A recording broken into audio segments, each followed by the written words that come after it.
Good news! Central Americano MBBS just 34 lakhs. Columbus Central University.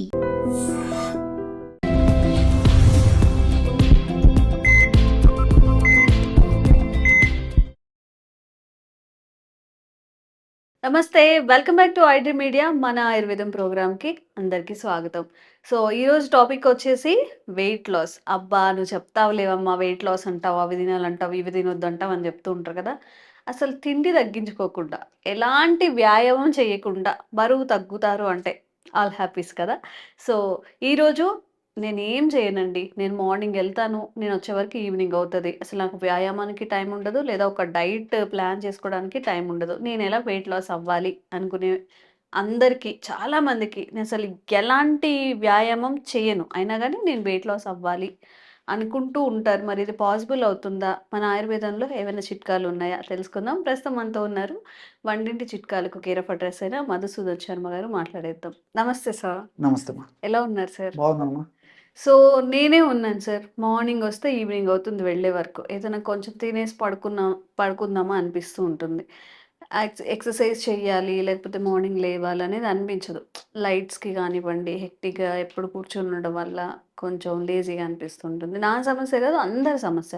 ఎక్కువగా కూర్చొని చేసే జాబ్‌లో అయితే అసలు లేచి వెళ్ళి వాటర్ తాగాలన్నా గానీ బద్ధకంగా ఉంటుంది వాళ్ళకి. మరి ఎక్సర్సైజ్ చేయమంటే అస్సలు చెయ్యరు అలాంటి వాళ్ళు. ఎక్సర్సైజే లేకుండా మనం తగ్గొచ్చా? నిజంగా ఇది పాసిబుల్ అవుతుందా?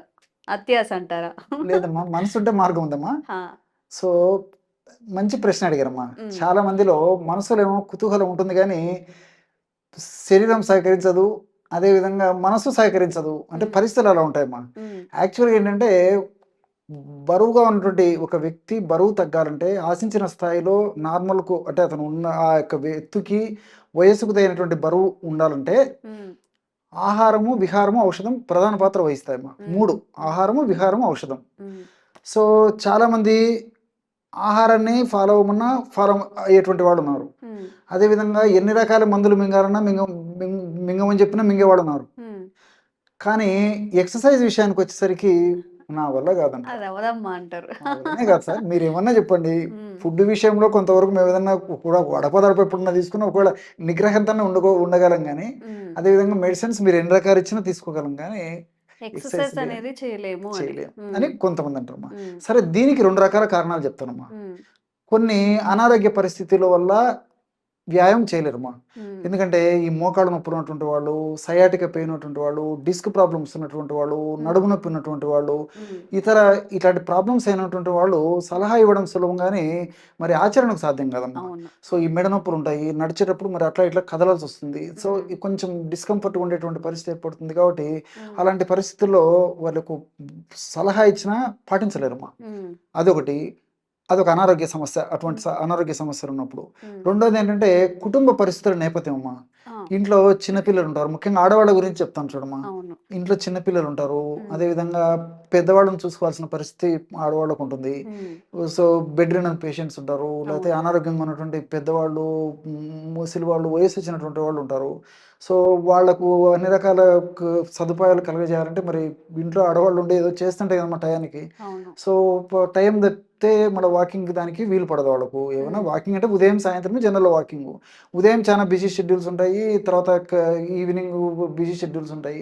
మరి జాబ్‌కు పోయేటువంటి వాళ్ళైతే ఉదయం జాబ్ పోయి సాయంత్రం వచ్చేసరికి అక్కడికే వాళ్ళు అలసిపోతారు. హ్మ్. వాళ్ళకి మనసులున్నా ఇలాంటి కారణాల వల్ల అంటే ఉద్యోగాలు, వ్యాపారాలు ఇలాంటి వృత్తిరీత్యా మరి ఆ యొక్క కార్యకలాపాలు నిర్వహించి రావడం వల్ల కూడా మరి ఎక్సర్సైజ్ చేయలేరమ్మా. అవును.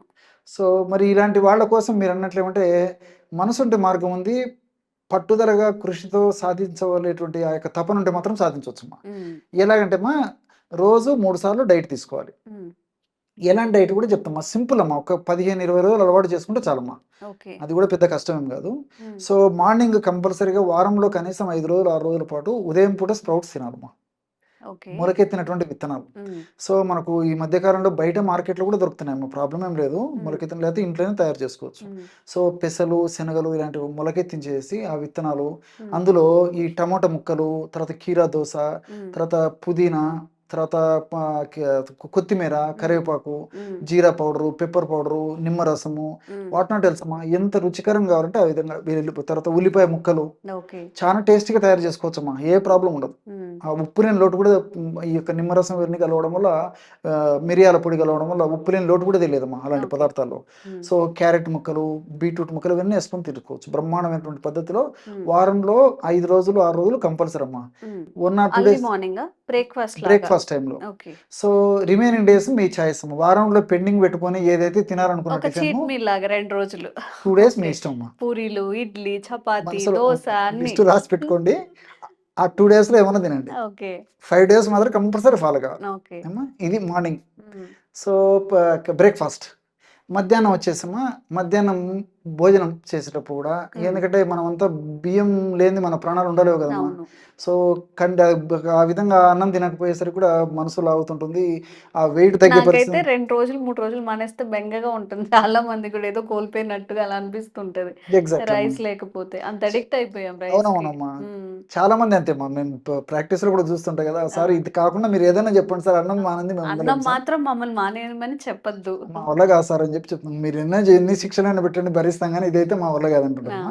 వాళ్ళకి ఏంటంటమ్మా కొంచెం మాడిఫికేషన్ అమ్మా. దంపుడు బియ్యం కానీ ముడి బియ్యం కానీ తీసుకొని, ముడి బియ్యం సింగిల్ పాలిష్ రైస్ అంతేమ్మా సరిపోతుంది. ఓకే. ఓకే. సో ప్రిఫరబుల్లీ అది చాలా మంచిది అమ్మా. సో ఆ బియ్యంతో అన్నం చేసేసుకొని అప్పుడు కూడా ఈ కూరలు, తర్వాత ఈ పప్పు ఇవన్నీ చేసుకోవచ్చు అమ్మా. చేసుకొని మజ్జిగ ఇవన్నీ చేసుకొని బాగా తృప్తికరంగా తీసుకోవచ్చు. ఓకే. అప్పుడు కూడా ఏంటంటే రైస్ తక్కువ ఉండాలమ్మా, ప్రమాణము కర్రీస్ ఎక్కువ ఉండాలి. ఆ. ఆ కర్రీస్ చేసుకుంటప్పుడు కూడా సాల్ట్ ఊరికే జస్ట్ టేస్ట్ కోసం వేసుకోవాల్సిందే, కానీ కొంచెం తగ్గించుకోవాలి. అంతేమ్మా. రోజువారీ తినే దాని మీద తగ్గించాలి. తగ్గించాలమ్మా. అది కూడా ఓకే. కొన్నాళ్ళకు అలవాటు. నిమ్మరసము తర్వాత ఈ పెప్పర్ వేస్తే ఉప్పు లేని దోషం కూడా పోతుందమ్మా. ఓకే. ఉదాహరణకు ముఖ్యంగా ఈ పప్పు ఇలాంటి కూరలు చేసేటప్పుడు, ఈ మునగాకు ఇలాంటి చేసేటప్పుడు అయితే కినా కొంచెం ఉప్పు లేని దోషం అసలు కూడా ఉండదమ్మా. ఏంటి సార్? మునగ ఉప్పు నీళ్ళ దోషమా? లే, ఉప్పు అమ్మా. ఆ, ఆ. ఇప్పుడు మనకు ఉప్పు లేనిది టేస్ట్ రాదు కదమ్మా. అవును. సో మునగాకు ఇలాంటి వాటితో వండినప్పుడు ఏమంటే మనం ఉప్పు కలపోయినా ఆ టేస్ట్ వస్తుందమ్మా. మనం నిమ్మరసము తర్వాత మిరియాల పొడి వేస్తాం కాబట్టి.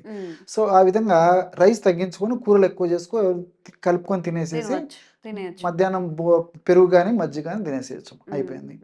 ఈవినింగ్ వచ్చేసమ్మా. సో వీలైనంత వరకు అర్లీగా డిన్నర్ తీసుకోవాలి. తినడానికి ట్రై చేయాలి. డిన్నర్ కూడా ఎలా ఉండాలమ్మా, ఈ డ్రై నట్స్ అమ్మా.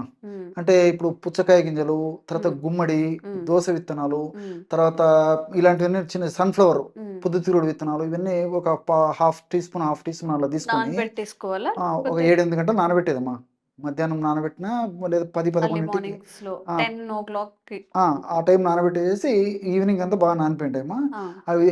అవిన్ను తర్వాత సీజనల్ ఫ్రూట్స్ కూడా మనకి ఏవి దొరుకుతాయి. ముఖ్యంగా మాత్రం యాపిల్, తర్వాత జామ. వీలైతే జామ దొరికిన రోజు జామ తీసుకోవచ్చు, యాపిల్ దొరికిన రోజు ఆపిల్ తీసుకోవచ్చు. అదేవిధంగా కమల, బత్తాయి ఇలాంటి పళ్ళు తీసుకొని, తర్వాత ఒకటి మల్టీగ్రెయిన్ రోటీ, పుల్కా.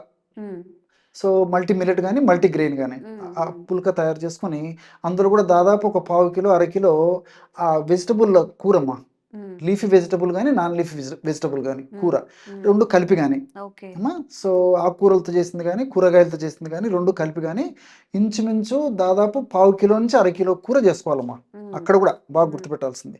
సో సర్వసాధారణంగా మనం ఏం చేస్తామంటమ్మా, ఈ చపాతీలు రోటీలు తీసుకున్నప్పుడు కూర తక్కువ తీసుకుంటుంటాము, అన్నం కూడా అంతేమ్మా. సో అన్నం ఎక్కువ తీసుకుంటాం, కూర తక్కువ చేసుకుంటాం. ఇక్కడ రివర్స్ చేసుకోవాలమ్మా.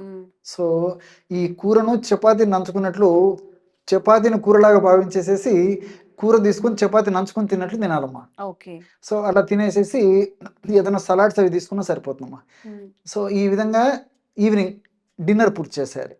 ఈ పద్ధతిలో రోజు 3 సార్లు ఆహారం తీసుకుంటూ క్షేమదాయకమైనటువంటి సింపుల్ రెమెడీ చెప్తానమ్మా.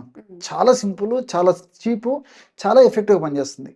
ఎలాగంటే ఈ 3 పూట్ల ఆహారం తీసుకుంటే ముందమ్మా, ఒక 10 నిమిషాలు లేదా 15 నిమిషాల ముందు 1 కప్పు గోరువెచ్చని నీళ్ళలో ఒక 5 ml నిమ్మకాయ రసం. నిమ్మకాయలు మన ఇంట్లో ప్రతి ఇంట్లో ఉండేటివి కదమ్మా. ఎక్కడికైనా మనం తీసుకుపోవచ్చమ్మా, ఎక్కడికైనా వెళ్ళినా. సో నిమ్మకాయ రసం 1 స్పూను. అదేవిధంగా యాపిల్ సైడర్ వినేగర్ అని చెప్పేసి దొరుకుతుందమ్మా. ఈ మధ్య వరల్డ్ వైడ్ గా చాలా దానికి క్రేజ్ వచ్చింది. వెయిట్ లాస్ అయ్యేదానికి చాలా బాగా ఉపయోగపడుతుందని చెప్పేసి యాపిల్ సైడర్ వినేగర్ అదొక 5 ml. తేనె 5 ml. Morning, afternoon, night before food 10 minutes 15 minutes ముందు తీసుకోవాలి. 3 పూట్ల తీసుకోవాలా? ఈ విధంగా తీసుకోవడం వల్ల ఏమైందంటే బ్రహ్మాండమైన మార్పు వస్తుందమ్మా. మీరు ఏ ప్రశ్న అయితే నన్ను వేశారో, అంటే ఎక్సర్సైజ్ లేకుండా వెయిట్ తగ్గడానికి మార్గాలు ఏ విధంగా అయితే అడిగారో, అదే పద్ధతిలో నేను చెప్పినటువంటి పద్ధతిలో ఫాలో కావడం వల్ల without exercise gradual weight loss వచ్చేస్తారమ్మా. ఓకే. ఆరోగ్యకరమైనటువంటి వెయిట్ లాస్, అది కూడా అది అనారోగ్యకరమైనటువంటి వెయిట్ లాస్ కాదనమాట. అది ఓకే. సో, చక్కగా 3 పూట్ల కడుపు నిండా తినేయొచ్చు. ఈ డైట్ మాత్రమే, నో ఎక్సర్సైజ్. 80:20 అంటే మనం తినేదే ఆల్మోస్ట్ ఎక్కువగా ఉంటుంది. మన వెయిట్ లాస్, వెయిట్ గెయిన్ కూడా. కాబట్టి చక్కగా అట్లీస్ట్ ఒక 5 రోజులు ప్లాన్ చేసుకోండి. ఇలాగ అట్లీస్ట్ ఒక 4 డేస్ అన్నా ప్లాన్ చేసుకొని, మిగతా రోజుల్లో మీకు ఏ క్రేవింగ్స్ వస్తే అవి తినేసి ఒక 2-3 నెలలు ట్రై చేస్తే మేబీ ఒక పాజిటివ్ రిజల్ట్స్ వచ్చే అవకాశం ఉంటుంది. అంటే ఒక 1 మంత్ 10 డేస్ చేసి నాకు రిజల్ట్ రాలేదు అనుకోకుండా ఒక 2-3 మంత్స్, అట్లీస్ట్ 6 మంత్స్ మినిమంగా చేస్తే మీకు తప్పకుండా రిజల్ట్ అయితే వస్తుంది. అన్నీ న్యాచురల్ థింగ్స్ తింటున్నాము, క్వాంటిటీ అన్నం తగ్గించి కర్రీ ఎక్కువ తింటున్నాం కాబట్టి తప్పకుండా తగ్గే ఛాన్సెస్ ఉంటాయి. అండ్ ట్రై చేయండి, మీకు ఎలా అనిపించింది? ఆల్రెడీ ట్రై చేశారా? దానివల్ల ఏమైనా రిజల్ట్స్ వచ్చాయా? మీకు కూడా కామెంట్ చేయండి. మేము కూడా మీకోసం హెల్త్ అవేర్నెస్ కల్పించే వీడియోస్ చేస్తూనే ఉంటాము. Thank you sir. నమస్తే. Sir, one life lesson what medicine has taught you. whatever you can do without expecting. But I really believe మన పాజిటివ్ యాటిట్యూడ్ ఉంటేనే మనం ఏదైనా సాధించగలం. గట్ ని మనం కరెక్ట్ గా డీల్ చేసినట్లయితే అది మనకి పాజిటివ్ హార్మోన్స్ ని రిలీజ్ చేస్తుంది. షుగర్ వచ్చిన వాళ్ళ పరిస్థితి ఏంటి? పొట్ట దగ్గర పెరిగితే దాన్ని ఆండ్రాయిడ్ అంటారు, ఆండ్రాయిడ్ ఫోన్ కదా. అసలు థాట్స్ ఎందుకు వస్తాయి? బ్రెయిన్ డెడ్ అంటే దానికి ప్రపంచం అంతా కూడా కొన్ని నిర్దిష్టమైనటువంటి లక్షణాలు ఉన్నాయి. మానసికంగా ధైర్యంగా ఉంటే క్యాన్సర్ జయించవచ్చు. You are a doctor for a cause sir, అంతే. వాళ్ళకి వచ్చిన ఆదాయం కాకుండా ఫ్రీ సర్వీస్ ఎంతమందికో చేస్తుంది.